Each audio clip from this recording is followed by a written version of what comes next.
Jeg hedder Martin Stockholm, og jeg er i Lions. Jeg har været med til at lave faklen, vores 107 grams fakkel.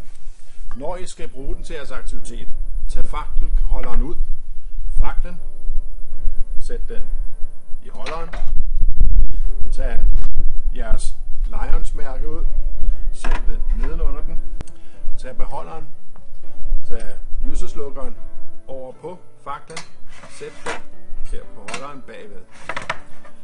Når I skal fylde den op med bioetanol, så er det vigtigt, at I bruger bioetanol. Bioetanol, det er et produkt, som der ikke lugter, når det brændes af. Så derfor er faklen god både indendørs og udendørs. Når man fylder på, så fyld op til cirka 1 cm under kanten, sådan så at beholderen er fuld. Og med en fuld beholder, der kan I holde jeres aktivitet 4-5 timer uden problemer.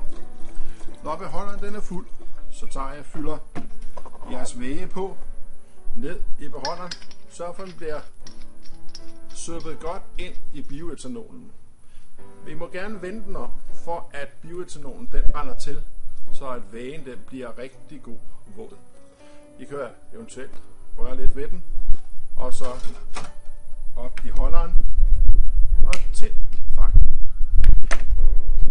Rigtig god fornøjelse med jeres aktivitet. Når jeres aktivitet er slut, så tager I lyseslukkeren ind over lampen og får slukket for flammen. Så kan I pakke sammen. Tag beholderen op. Tøm det overflødige beholderen. Fyld det over i beholderen igen.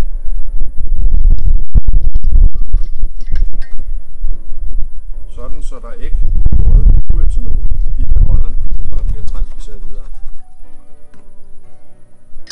Skru låget på, sådan så at den slutter tæt til.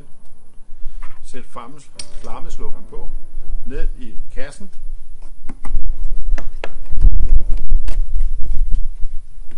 Tag faklen, læg ned i kassen og holderen.